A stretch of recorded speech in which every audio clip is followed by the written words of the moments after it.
Hey everybody, welcome back. How you doing? Back with Brian. Yo, what's up, man? Not a lot, just getting us ready for Psychedelic Science 2025. Oh Uh, yeah. yeah, trying to hopefully maybe work out a deal with a hotel or something.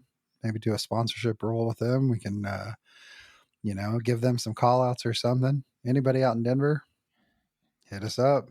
Yeah, let us know. Reach out. Tell us where's a great place to stay, and if you know somebody that can help us Right. get a discount, whatever. Yeah, No. come on, like sign up to Patreon. You guys want to help us out?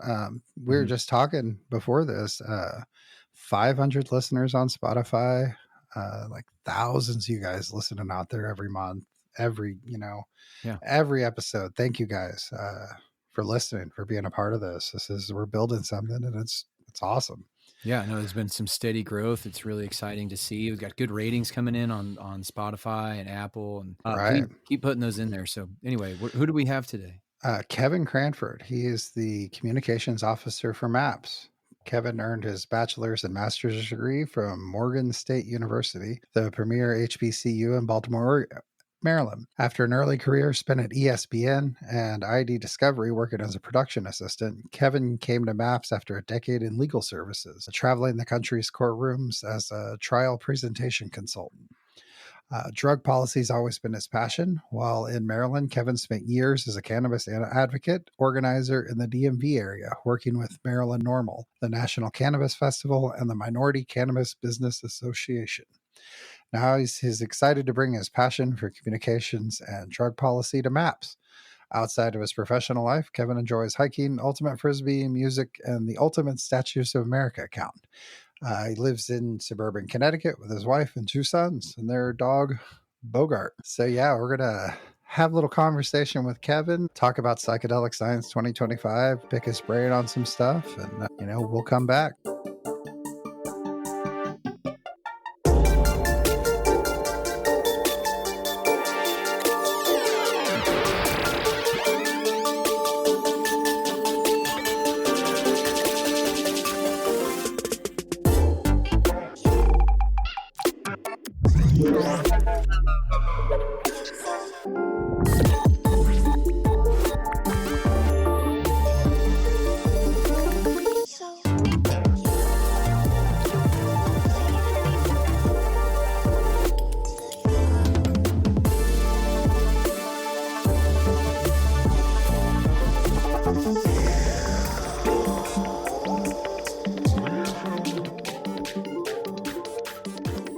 Joining me today is Kevin Cranford, Communications Officer at MAPS, the Multidisciplinary Association for Psychedelic Studies.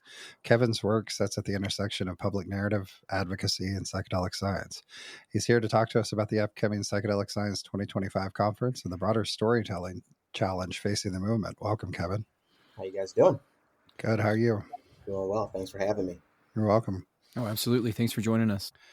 Yeah, we're super excited about Psychedelic Science 2025. We've been, talking and trying to get stuff going and interviews set up. So just kind of setting the stage for it. What Psychedelic Science 2025 meant to be? It's kind of a cultural gathering, a scientific conference. What's the It's everything. It's the granddaddy of them all for psychedelics. It's like a convergence of all the best minds, all the enthusiasts, all the newcomers, all the curious. Everybody just coming together to share best practices, share knowledge, commune with each other. Some people have been calling it like a psychedelic family reunion. So all the people that you've been chatting with online or might have seen at a conference years ago, this is the place where it gives everybody an excuse to come out and come together. Yeah, I've seen a lot of really great speakers like Paul Stamets, Leonard Pickard going to be there. I mean, just a really stellar kind of lineup.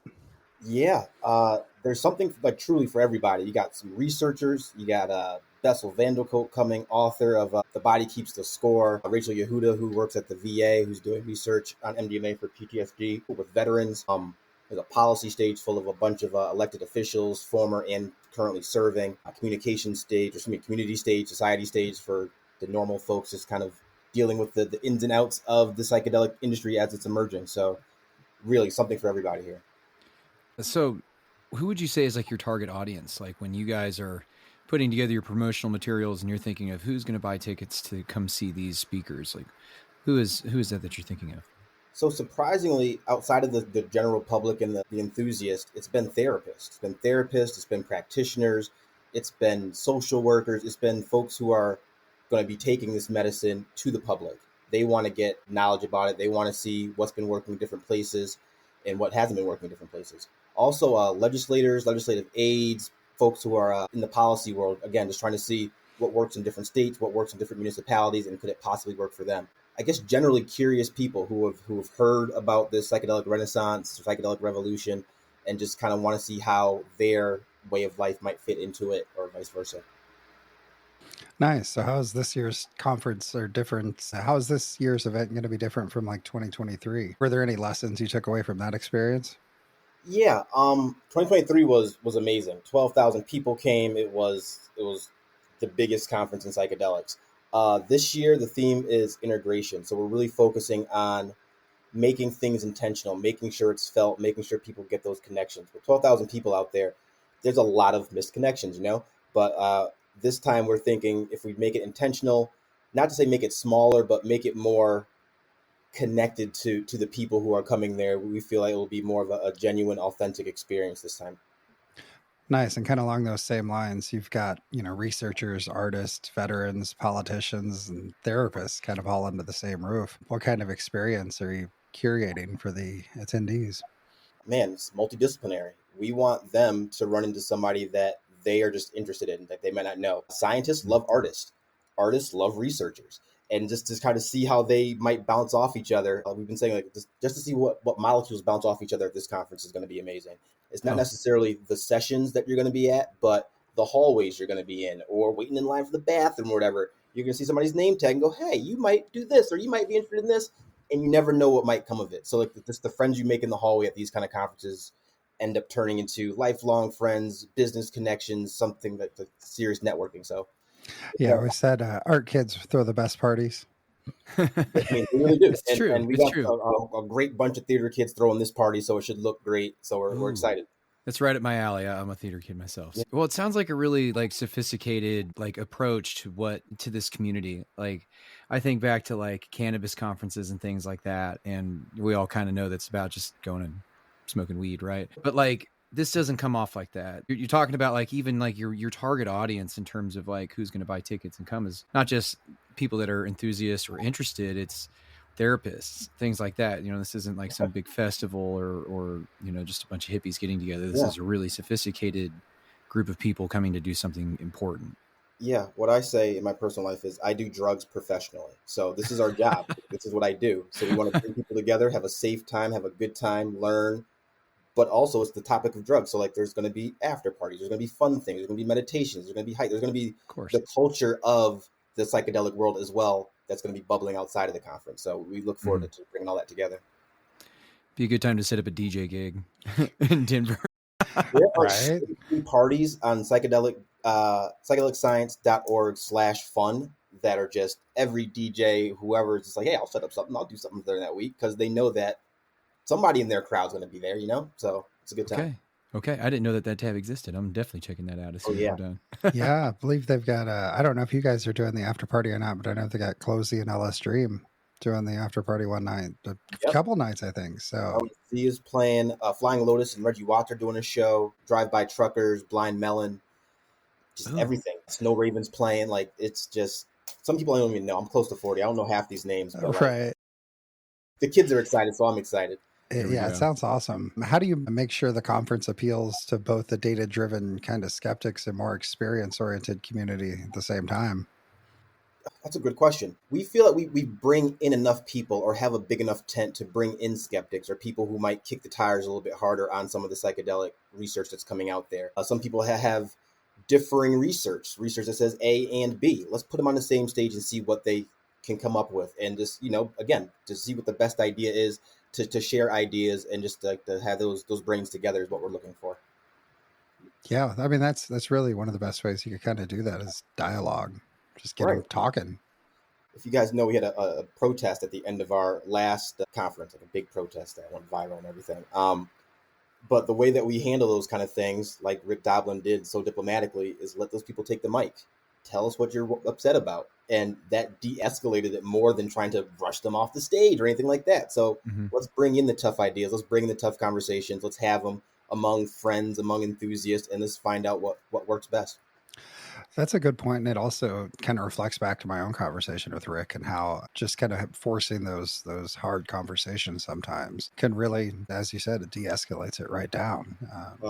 Instead of making it taboo, you're kind of throwing it in the open and it loses its steam. He's a visionary in that aspect. There's a lot of people that are saying, don't do that. Or there's a lot of conversations that he has with people who are like, hey, Rick, you might not want to. But he's like, I don't see the harm in conversating with these folks. I don't see the harm in opening up dialogue. And we might not agree, but at least we know where we don't agree. So it's good. It's good. Well, and how those things are handled, it really says a lot about the community itself as well. Also that we neuroplasticity, we are able to open our minds and take in new information, even if it's differing from our own opinions. I appreciate that about this community. I hope it stays as open-minded, and we're looking to keep on cultivating an open-minded community here. Well, I think we were talking about that last week, right, Lee, when we were talking about the big gatherings in the woods. Oh, the rainbow gatherings. Yeah. And I asked that specific question, like, do people get crazy there? And you're like, only at the alcohol camp.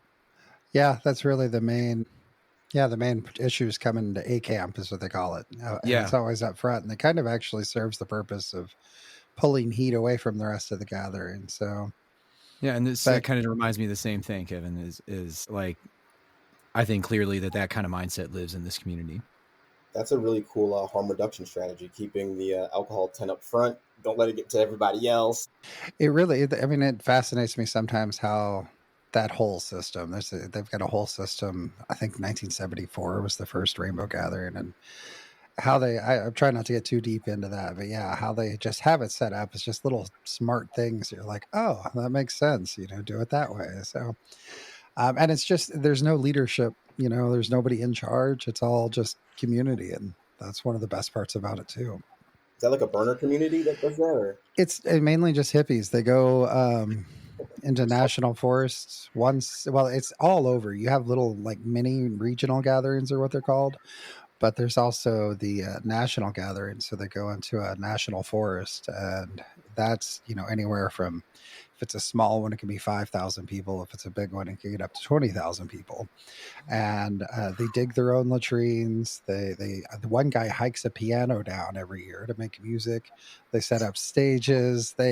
All kinds of stuff. They do nightly communal meals where they, every kitchen will make meals and just pass out food to everyone.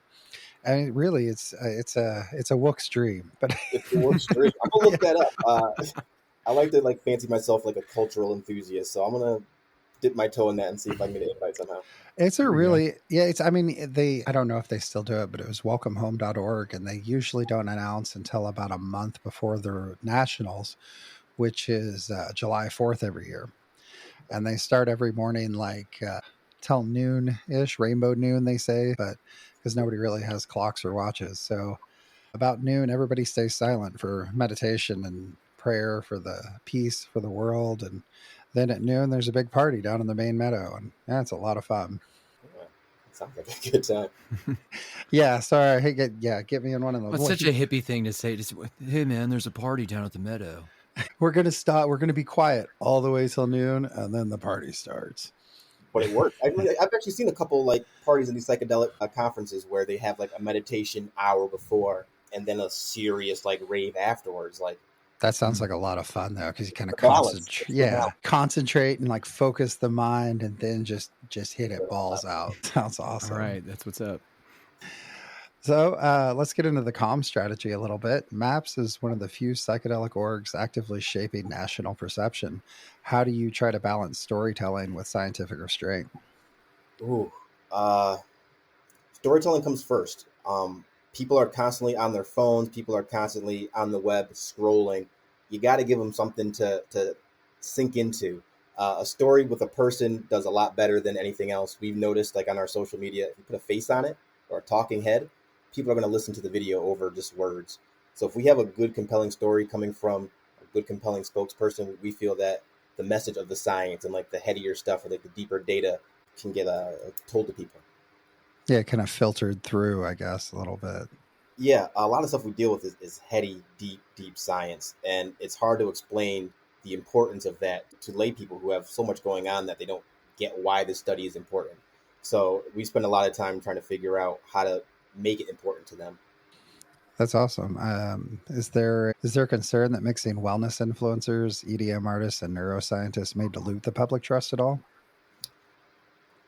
Yeah, that's a line that we're constantly focused on it and watching, because not to say there's anything wrong with wellness influencers, but it's not necessarily data. Just because it makes you feel well doesn't mean it might make more people than not feel well. We'd love to have some science behind it.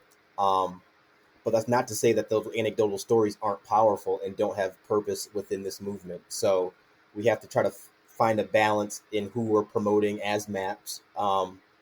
We'd love to find a yoga teacher that does it and is also a nurse or something like that, that kind of has the both minds to it. But we're not, we don't want to downput the wellness industry at all. A lot of those folks are going to be at this conference, so there's something there for them. There's a couple panels with wellness in the topic, so like we're welcoming to them. Yeah, and it's good to a lot of times to hear all points of view, as we bring it up sometimes. Yeah, I'm a science guy though. Like I want to know where you got that from, just before I put it in my body. Like where'd you hear that? Right, that's kind of my angle on it too. I'm like, okay, I want to know what's going on with it, the science behind it. So, well, geez, I'd hate to talk about my angle then. Well, even though as much as we love the science, there we go. All right, as much as we love the science and we love the fun from it, it's or the science. That's how we all basically originally started, was the fun. Mm-hmm. Like that's why we got into it. And I mean, I find it interesting, even personally, that's why. In fact, I made a lot of those like life choices and like changes within myself because I was so fascinated with LSD and I wanted to be able to take it and have fun doing it. And just like it was nothing. And so I had to make personal changes to myself to be able to do that.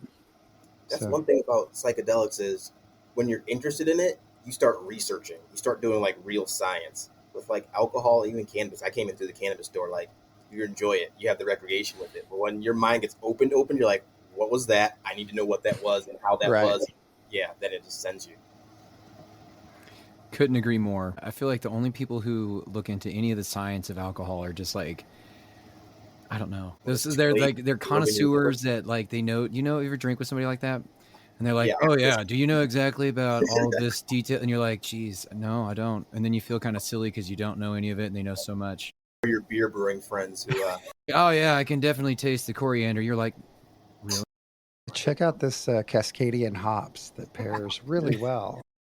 Too much, man. Like, but I see what I agree with you 100% when you start getting into these other ones, like when you talk about like MDMA or LSD or something like that, especially like knowing the dangers and the things that have happened with people getting things that are not what they say it is, stuff like that. Like I feel like any responsible person in this scenario maybe wouldn't care to research the alcohol, but would definitely care to research something that's handed to you in a baggie. Like, let me see what I can put some drops and make sure this is what it says. Right.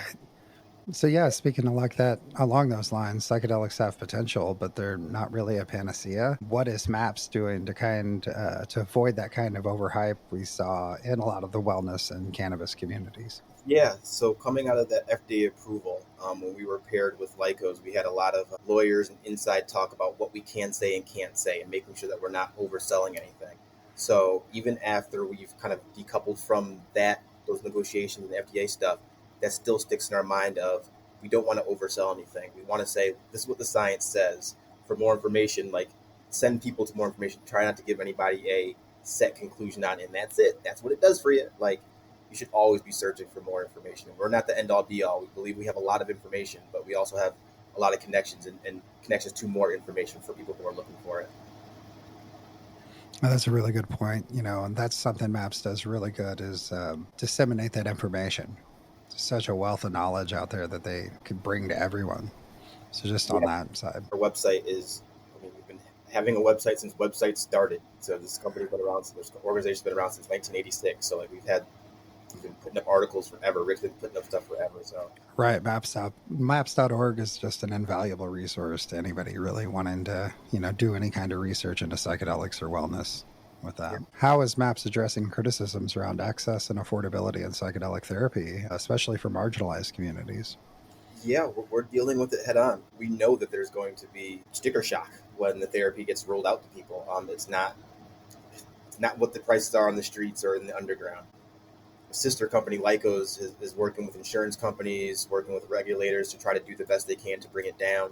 MAPS is our nonprofit, are always looking for sponsors and donations to see if we could offset the price for certain marginalized communities. But we're looking for ways. We're looking for answers. We don't necessarily know exactly how it's going to be done, but we know it's an issue in the industry, and we're looking to start solving it.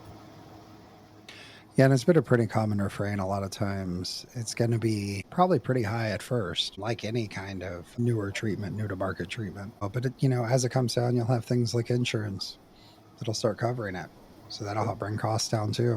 Generic medication after a couple of years of data exclusivity and everything like that. So it'll trickle down. But again, MAPS is for everybody, so we hope that it trickles up too in different ways. Not necessarily saying, but like we hope that we meet in the middle and find a nice price point for everybody eventually. Mm-hmm. Well, that's awesome. Will MAPS use the Psychedelic Science 25 platform to explicitly challenge any over-commercialization or misuse of the psychedelic brand in general? Some speakers might, yes. Will MAPS itself? No. We're opening and inviting everybody here because we have a lot of people from the industry and business and venture capitalists who are coming. We want them to hear critical stances from the community and enthusiasts, so we hope that they sit in those panels and take those lumps and maybe hopefully talk to those people outside and see where they have some common ground. That's a good point. As you brought up earlier, as Rick said, give them the mic and we can all kind of discuss they're over-commercializing it or what. Yeah, they're overselling it in some points, and that mushroom doesn't do that. Like, there's no way in hell, but they'll still sell it to you. So we'd love to find ways to be more ethical, to be more authentic. Again, price to be more like this sincere in how we're treating these medicines. We'll be right back. Psychedelics can take you deep, but you don't have to go at it alone. Fireside Project is your trusted companion on the psychedelic path. If you're having a tough trip, their free, anonymous support line is just a call or text away at 62-FIRESIDE. Planning a journey? Fireside certified coaches offer personalized video sessions to help you prepare and integrate, starting with a free 20-minute consult. Whether you're on the path, in the middle of it, or just getting started, Fireside is here for you. Learn more at firesideproject.org.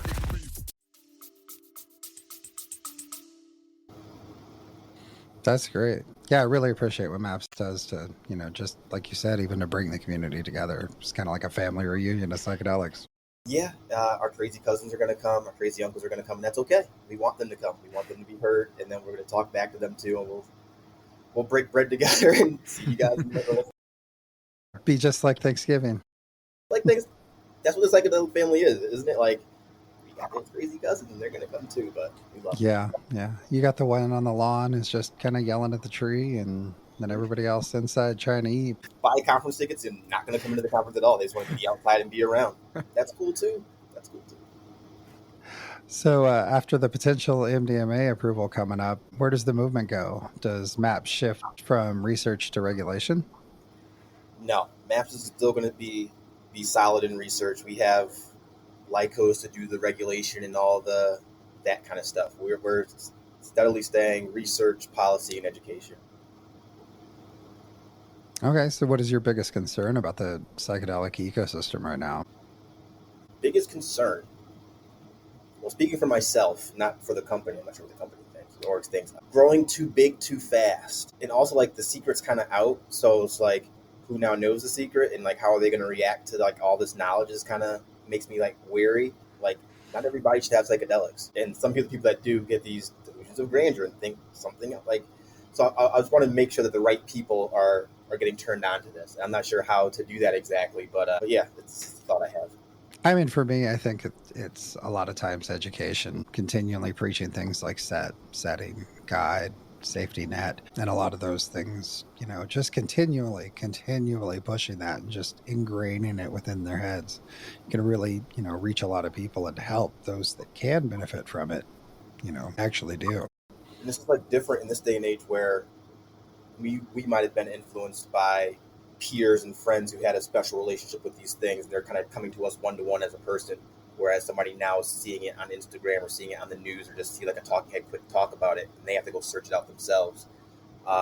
Just kind of the way people get into this ecosystem is interesting. Oh yeah, that's our Psychonaut. That's how it was born, is just people looking for information. It's just so many people come on just, hey, what can I do? Can I use this with this, or does this help with this? There was a thread yesterday I thought was really interesting. Someone was asking if they thought psilocybin specifically helped with pain. And there were a few people in there, and I actually thought of one of my own kind of anecdotal experiences. I found out later I'd had broken ribs, but a friend of mine gave me some liquid LSD at a Dead show. And that night I didn't feel anything. I just danced all night and it was amazing. But the next day I found out I had broken ribs. Yeah, I really appreciate the community you guys have grown. Like it's amazing. Over 500,000 people. I've run a couple internet communities. I mean, after a while, they usually go to shit, don't they? Like, but just to keep it going for this long is impressive, and it keeps active, and people are generally nice to each other. Like, it's Yeah, it's taken a long time of curation, basically, of trying to keep it democratic, but also curate away a lot of the, I guess, the more self-destructive, tendencies towards large groups on the internet. yeah, they usually devolve. I've studied this kind of stuff like this, like researching, and yeah, it's hard to keep up. So kudos. That's been, like I said, the challenge behind it, because I see a lot of those communities on there. They'll have a couple million users and everything, but you would go in and look at the, not putting any of them down, but it's memes and AI art, and just there's not a lot of quality or thought within the actual posting. So That's also kudos to the ecosystem. You know, like these people are really thoughtful people, and they're not coming there to shit post or spam anything. They kind of want to have that connection or ask serious questions because they're seriously doing some self exploration. Right. So, how do we avoid the same mistakes during the first wave of psychedelics or the wellness boom? Hold each other accountable as much as possible. If we can, like as a community, check the folks who are overstepping what they're saying, overstepping what they're doing, overselling, overpromising, but also be like bring folks back in and don't just cut them out forever. Like folks make mistakes and try to like I don't know, like accompanying of other people, even if you have different opinions, and not bash folks. Because I saw like the weed industry in the first 10 years was like the Wild West. Like businesses popping up, businesses going down, people stealing from each other. Like it just got ugly as fast as it could, as fast as the money got into it. Oh, and yeah. that's something you want to avoid in any industry. Hopefully it's an industry led with heart and mind and not greed. But I mean, when money comes in, people act totally differently, regardless of what they're selling. Right. Right. We saw a lot of we saw Arkansas try to prevent that in the cannabis industry here, just with the different provisions they put in place, how much it costs to even apply for a license, just things like that to really limit, just nobody that's had any experience or, like it's a big business venture, and plus it's a lottery. So really kind of cutting it down to those who still want to be in it. And even with those preventative measures, we still saw things like that here in Arkansas. Yeah, there's still cronyism. There's still ways that people slip in between the law. We hope that psychedelic science and bringing together all these like state legislators, they can figure out what works best for this state or what might not have worked in this state. And when they get up on the stage and tell it to each other, they can take those notes and bring it back and hopefully help the people where they live. Yeah, that's one thing I really respect, and I've noticed MAPS has been doing more of, is reaching across the aisle, so to speak, to people not traditionally associated with psychedelics. Instead of just having, say, Bernie Sanders, you guys have Rick Scott coming this year. Yeah, it's important to talk across the aisle. We're multi-partisan, as we say, not bipartisan. Whatever political ilk you come from, if you're interested in psychedelics, we'll have some information, we'll have some conversation for you. Omnipartisan, if you will.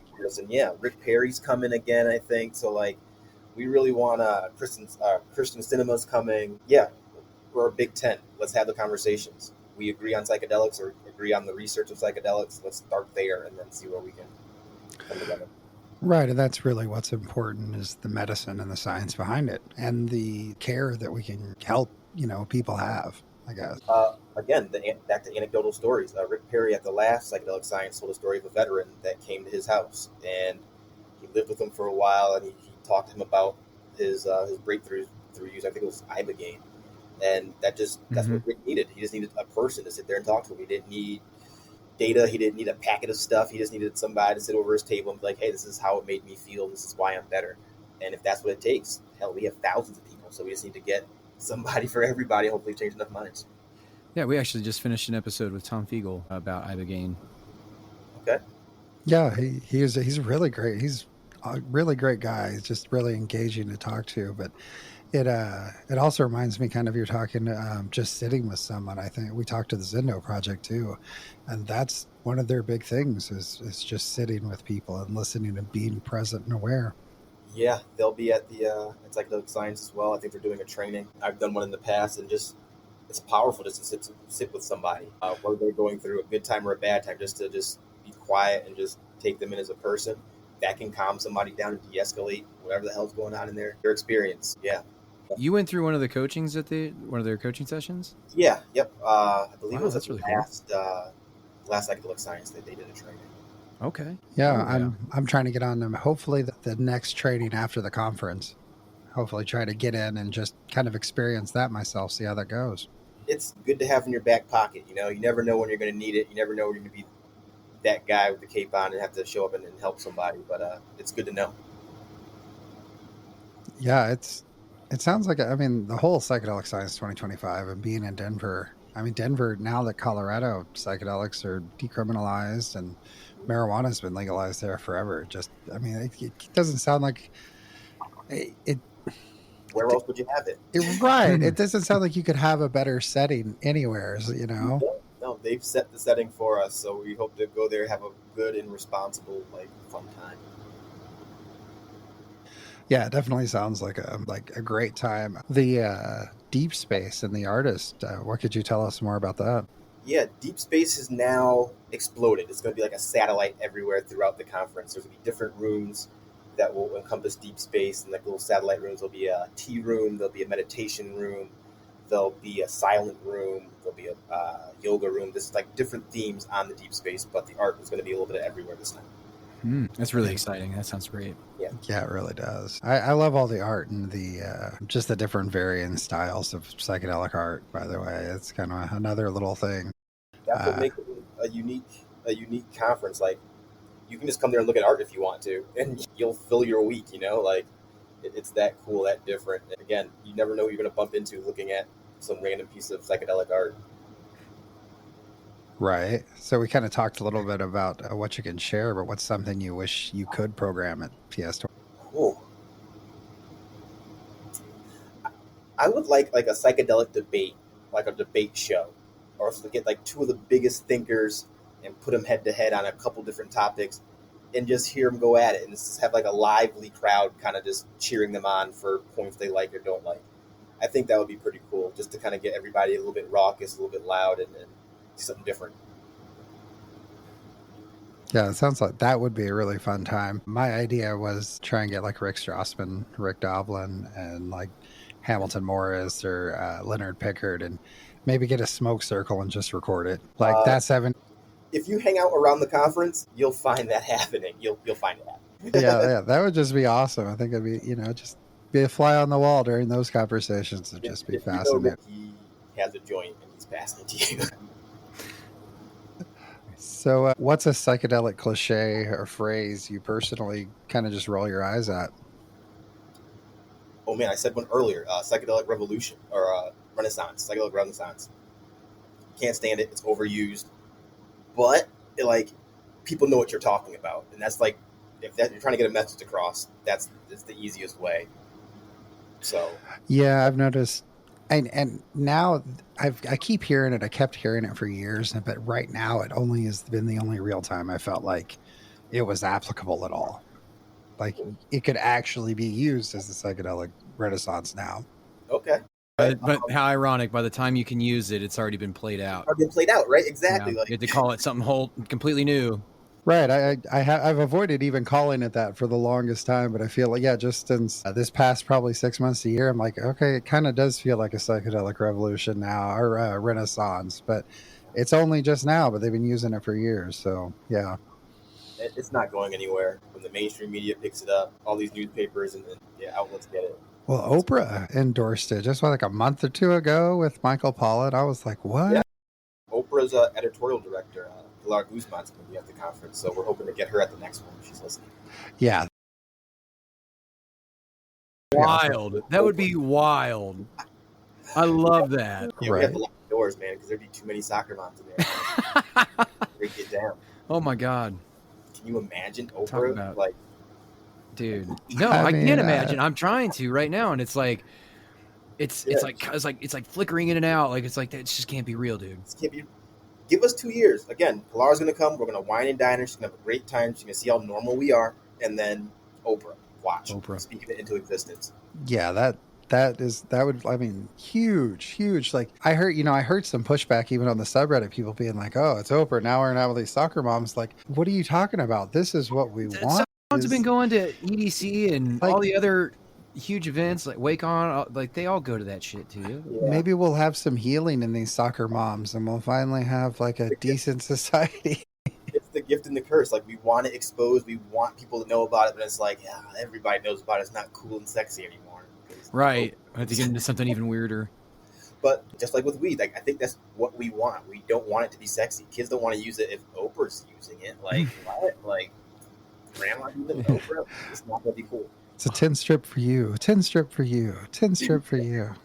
It almost becomes like taking your vitamins. Like, did you trip? Yeah, did you take your microdose this morning? You're like, oh, I don't need this. It's not going to be cool. And then by that point, it can be easily regulated. It's not going to be as sexy. Like, yeah. I mean, yeah, but that's kind of what, even when I talked to Rick about the first time when we talked about it, that he said, you know, how I plan on talking to my child about psychedelics or drugs. And my response is, I'm just going to make it boring. Rick has been, he doesn't know this, but he's been like a really like instrumental in how I think about psychedelic parenting. He lives it. Like he talks about this stuff, but like his kids are so well adjusted, don't even want to get into, like, if your dad was the Rick Doblin, wouldn't you want to be in psychedelics? He's like, no, that's just boring. This is what dad does. And like, that's a glowing example of how he does it very well and does it boringly enough to where it's not like cool to the kids. Right. We were talking about it. It was the Amsterdam model. How, you know, that's the old person's drug. Nobody wants to smoke weed. Mm-hmm. So they made it boring. And so by doing that, got all the kids off of it. Drugs uncool. Right there. Yeah, that reminds me of a joke I heard the other day. How uncool do you have to be to make ketamine uncool? Sorry. Pretty uncool. What's the punchline? Now I'm like thinking. Yeah, who would be that uncool? Who made ketamine that uncool? Brian, you got anything you want to add on that? No, this was really a great conversation. Thanks for joining us, Kevin. Thank you. It's been not only fun to like chat about all these things, like it's fun to listen to your, like some of the things that you've had to say and some of your stories from the last conference and everything else. So I'm just really excited and definitely appreciate your time. Thank you. Appreciate it. Look forward to having you guys in Denver and can't wait to party with you. Oh yeah, that'll be awesome. Psychedelicscience.org. You guys check them out there. You guys follow on Instagram. Propeller, I think, doing a lot of the stuff for you guys. Always help us out with some after parties as well. Check out psychedelicscience.org, maps.org. Follow us on IG, Facebook, all your social medias. Yeah, that's great. All right, yeah, appreciate it, man. And well, hopefully we'll see you there. You definitely will. Oh, absolutely, guys. Appreciate it.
All right, guys, welcome back. That was our interview with Kevin Cranford, the communications officer for MAPS. Oh, that was great, man. It was a great time talking with him. Yeah, he's, again, I hate to sound like a broken record sometimes, but, it's so fascinating just talking to all these different people. And yeah, like he just, his background and I mean, his job is cool as shit. How cool would that be to just kind of, organize communications for MAPS? Yeah, no, it's exciting. Well, he said it himself, like does drugs professionally, essentially. Right, we're just amateurs here. He's he's the professional. But yeah, it's really cool, and I love how this community, because as you guys know, my whole thing is that I'm not very experienced with psychedelics, so I'm an outsider looking in, and I come from a world where these sort of things are really put down and demonized, especially in the military community. I don't know how much it is these days now, but back in the early 2000s, I mean, cannabis, psychedelics, anything like that,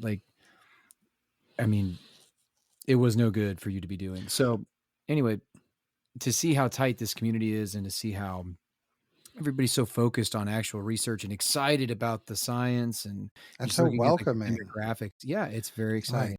It blows me away. Yeah, like I said, it just you come in and I was like, oh, I've had the subreddit. Maybe I'll just ask some people if they want to, and the response has been overwhelming. And we've had with you, I love your point of view. You give me, like, a lot of times I get so wrapped up and lost deep in these conversations, I forget that half the people have no idea what the fuck I'm talking about. So it's great. That's like I kind of kick it around privately. I call you my ground control. So yeah, you guys follow us on Patreon, follow us on Spotify, Apple, whatever you're listening to. Listen on YouTube, smash the like button, rate us wherever you're at, follow us. We really appreciate all the listens, all you guys out there. We see the comments on Spotify sometimes, on YouTube. Reach out. We'll talk to you too. Nobody should be a stranger. Hit us up on Patreon. Look at my bio. Got a link in my bio. Buy me a coffee. 3L1T3. You do a one-time donation there. If you guys sign up on Buzzsprout, so divergentstates.buzzsprout.com, that goes directly to our hosting costs. So you'll be directly putting in to helping us pay for the podcast.